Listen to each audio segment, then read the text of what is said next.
Wipe away your tears. Jesus is standing in front of you, calling your name.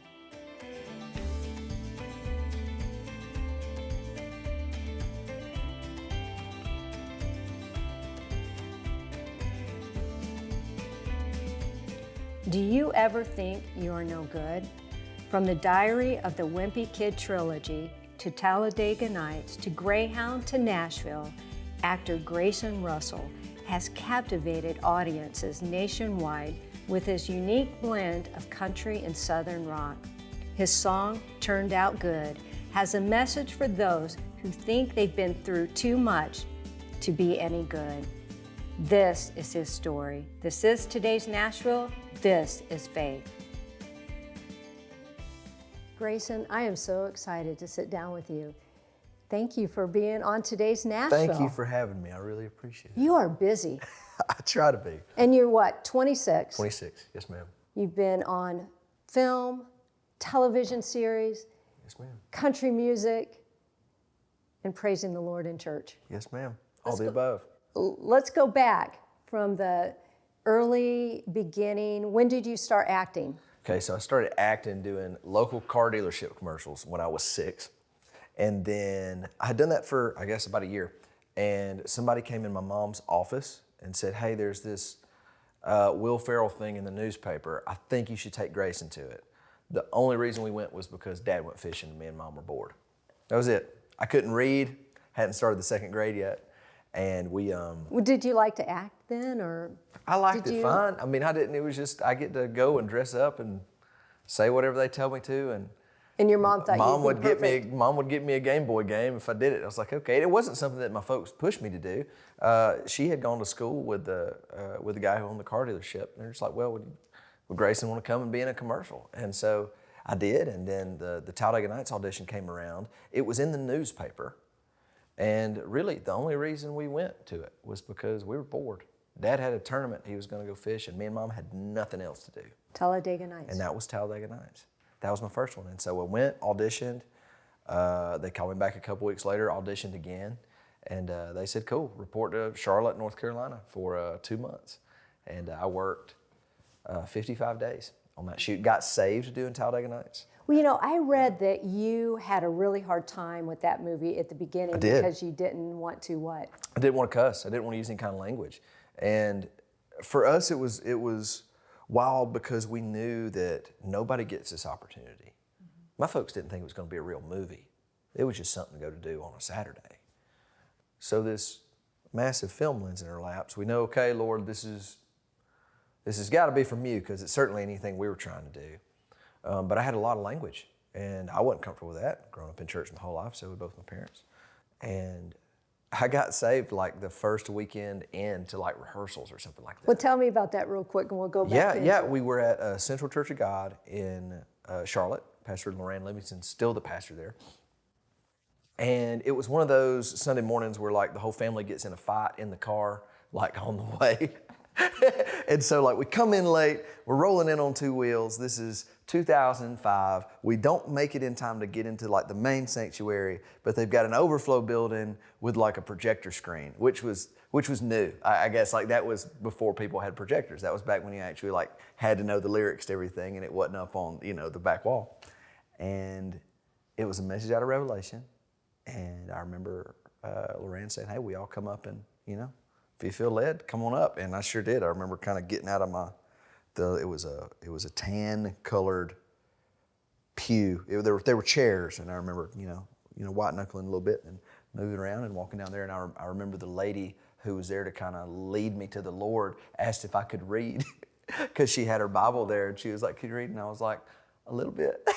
And she was like, well, you get the gist of it. She, explained it to me, even though I had grown up in church my whole life, and got saved. And then that next week, what'd your parents think? Oh, they had no idea. I mean, they were over the moon about it. I don't know if it was something that any of us really expected would happen then. You get saved, then you have to start swearing. Yeah, then I have to start swearing. And so we hadn't really started, if I remember right, we hadn't really started principal photography. We had been doing rehearsals, because me and Houston, who played my brother, had never done a film before. So we were just kind of figuring out how to do it, and they were walking us through the paces. And I remember going up to Adam McKay, who had directed Anchorman and everything that Will had done up that point. I believe he had written for Saturday Night Live. And I said, hey, do I really have to say all these words? And I had woke him up from a nap, so I guess my timing was perfect. And he got up and he said, you never have to say anything you're not comfortable with. And from that moment on, any remotely sideways verb, whatever, was given to Houston, who played my brother. He was 13 playing 10, couldn't cuss enough. But anytime, most of the lines that we had were all wild, and very little of it was actually scripted. So my big, I'm all jacked up on Mountain Dew, coming at you like a spider monkey, all that was just them just telling me to say stuff. But if at any point they said something that was a little sideways, the whole shoot would shut down. There would practically be a little line form to come up to apologize to me and my mother for putting me in a position that I wasn't comfortable with. And that, to this day, was the most professionally protective set I've ever been on. And had that gone sideways, I wouldn't have acted again. And I don't think anybody really expected me to. But here we are with 11 other films later and a couple of TV shows. The last film got nominated for an Oscar. It turned out all right. And it's, I'm really blessed that it's, an occupation that's a piece of my life. Yeah, you're in music and acting. Music and acting, yes, ma'am. So what happened when you finished that film? Well, first, what was it like to work with Will Ferrell? Will was precious. He would turn it on and turn it off. And he was awfully kind to me. He worked 56 days and I worked 55. So we were there the whole time together. Yes, ma'am. Okay, after you finished that, what series did you go into? It was 2 years of nothing. I auditioned, I guess at that point, it was almost a backhanded compliment. After Talladega Nights came out, I was offered every little bratty child role in Western culture, which I didn't want to be known for, because they were like, okay, well now I guess I'm an actor. So I turned down a lot of roles off of Talladega Nights, and it was another 2 years before I did anything else. Did your parents give you that option to turn them down, or did they? Oh, absolutely, absolutely. I mean, it ultimately was my call whether it was something I was comfortable doing or not. Mom certainly was the gatekeeper, and she would read the scripts beforehand, and if it was something she thought I would, be willing to do or be comfortable with, then it would come down to me, and if I was okay with doing it, then we would do it.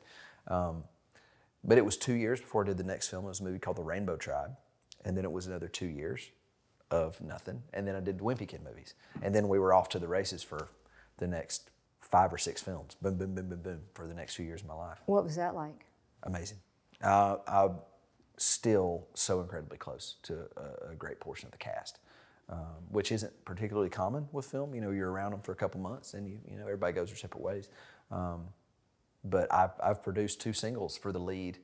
Zach Gordon, who's the lead in Wimpy Kid, and me and Rob, who played Rowley in that, have been incredibly close. They're some of my best friends, which is rare, and I'm really thankful for them and for everything that whole franchise has, brought to my life, because it was every bit as big as Talladega Nights was, and we got to, have that whole role again. The Lord has given a passion on your heart, not only in acting, but your music, and you have a message for somebody or others that feel like they're no good. Absolutely. And we're going to talk about that when we come back. Sounds good. Thank you.